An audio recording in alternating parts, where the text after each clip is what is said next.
बिस्मिल्लाहिर्रहमानिर्रहीम। इंजीनियर सैयद एहतेशामुल हक। हम माहौलियात और हम के एक नए प्रोग्राम के साथ आपकी खिदमत में हाजिर हैं। आज का मौजू बहुत ही ख़ास इसलिए है कि ये हर एक पंजाब में रहने वाले को, पाकिस्तान में रहने वाले को इसका मुज़िर असर होता है।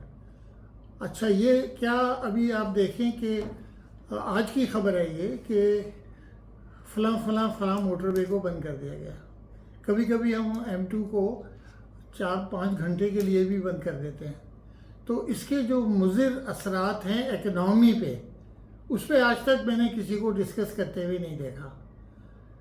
इसका जो वर्ल्ड बैंक की कुछ रिपोर्ट्स हैं, कुछ यूनाइटेड नेशन की रिपोर्ट है, उसमें ये कहा गया है कि we lose 5.9% of our total GDP in billions of dollars। हमारा GDP इस वक्त है 339 बिलियन डॉलर्स। उसका 5.8 आप कैलकुलेट करें तो it becomes N huge amount. ये तो एक इफेक्ट है, लेकिन जो सेहत पे असर होता है, जो कारोबार बंद हो जाते हैं, जो मीटिंग्स मिस हो जाती हैं लोगों की इसकी वजह से, उसका इम्पैक्ट उसमें आप कैलकुलेट करें तो ये एक ऐसा सब्जेक्ट है कि जिस पे हम सबको तवज्जो देनी चाहिए, गवर्नमेंट को भी और हम जो पोल्यूशन प्रोड्यूस करते हैं उनको भी। अच्छा, अब ये एक ऐसा मौजू है कि इसको हम 2-3 सेशंस में पूरा कर सकेंगे, क्योंकि हम जानना चाह रहे हैं कि वजूहात क्या है और सॉल्यूशन क्या है और किसकी क्या जिम्मेदारी है। तो अगर हम इन मौज़ूआत को अलग अलग हम लेंगे तो सबसे पहले जो हमारा मोस्ट इम्पॉर्टेंट पोल्यूटेंट है वो है emissions from the vehicles. Emissions from vehicles, इसका मेन रीज़न क्या है? इसका मेन रीज़न 2 चीज़ें हैं। Number 1, that we are using euro 2 fuel. पूरी दुनिया यूरो 6 करती है। यूरो 2 फ्यूल और यूरो 6 फ्यूल में और 5 फ्यूल में क्या फ़र्क है वो मैं आपसे दूसरे सेशन में डिस्कस करूंगा। मैं एक्सप्लेन करूंगा कि इसमें फ़र्क क्या है और ये पोल्यूशन क्यों क्रिएट होता है उनकी वजह से। दूसरा जो मेन प्रॉब्लम है कि हमारे यहाँ टेस्टिंग का सिस्टम ही नहीं है। हम ये कहते हैं कि मोबाइल स्मोक टेस्टिंग यूनिट्स हैं हमारे पास, तो हम इनको अलग अलग करके डील करेंगे। स्मोक क्रिएट क्यों होता है? स्मोक की 2 वजूहात हैं कि ये स्मोक और पोल्यूशन से मिलके बना है। अब पोल्यूशन में जो हम कहते हैं कि पार्टिकुलेट 2.5 माइक्रोन एंड 10 माइक्रोन, ये दो पोल्यूटेंट्स हैं जो मेजर व्हीकल्स से आते हैं। इसके बाद हमारी कुछ पोल्यूशन इंडस्ट्री से आता है और कुछ पोल्यूशन खेत में जो बचे हुए डंठल हैं, जो वेस्ट में रेजिड्यू बचा हुआ है, उसको जलाने से होता है। वो भी एक बहुत बड़ा मसला है हमारा। उसके बाद हमारे यहाँ जो ओपन डंप साइट्स हैं वो भी एक बहुत ख़तरनाक किस्म का पोल्यूटेंट जन्म करते हैं, जो कि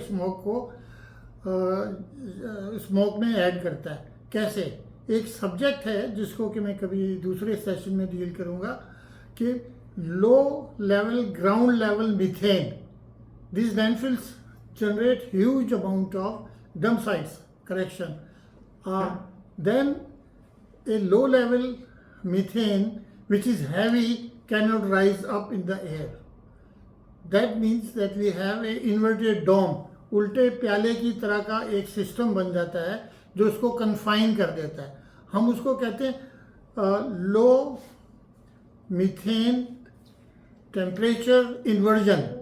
अब ये एक बहुत मोटा, बहुत ही मुश्किल डिफ़िकल्ट है इसको एक्सप्लेन करना, लेकिन ये समझ लें कि ज़मीन पे एक ऐसी हवा है जो पोल्यूटेड है और वो ऊपर नहीं जा सक रही है, तो उसकी वजह से हमें सस्टेन्ड स्मोक पैदा होता है। तो इस मौजू को हम बाद में कंटिन्यू करेंगे। हमारी सेहत के लिए ख़राब है, इसमें गवर्नमेंट की ड्यूटी है, इसमें हर इंडिविजुअल की ड्यूटी है, इसमें हर मोटर ओनर वाले की ड्यूटी है, इसमें ऑर्गेनाइजेशनल प्रॉब्लम्स हैं, उनको हमें ठीक करना चाहिए। ये कि हमने टावर बना दिया वो कैप्चर कर लेगा या पानी छिड़क दिया वो कवर कर लेगा, दीज आर जस्ट कॉस्मेटिक, ये सिर्फ बनाओ सिंगार है, ये असल नहीं है। तो हम प्रॉब्लम्स को आइडेंटिफाई करने के साथ साथ सोल्यूशन पे जाएंगे।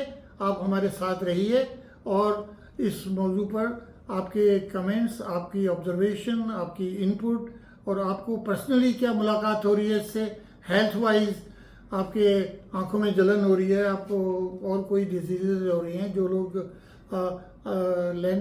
डम साइट्स के करीब रहते हैं उनको कुछ और प्रॉब्लम होती है, जिन लोगों ने मजबूरन निकलना होता है काम के लिए उनको क्या होता है, बच्चों की सेहत पे हम स्कूल बंद कर देते हैं। आप ये देखिए ना कि कितना बड़ा जुल्म है कि हमें स्कूल बंद करने पड़ते हैं। तो इसी के साथ आज का मैं सेशन जो है इसको कंक्लूड करता हूँ और मैं दुआ करता हूँ कि अल्लाह ताला हमें ये तौफीक दे कि हम अपनी चीज़ों को ठीक कर सकें और अपने बच्चों के लिए एक नया साफ़ सुथरा माहौल प्रोवाइड करें। उनके जो स्मोक की वजह से ब्रेन डैमेज होता है जो वो उसको हम कम कर सकें। तो हम इस सफ़र में साथ साथ चलेंगे। तो अल्लाह हाफिज़ आज के लिए, और पाकिस्तान जिंदाबाद। अपना ख्याल रखिए।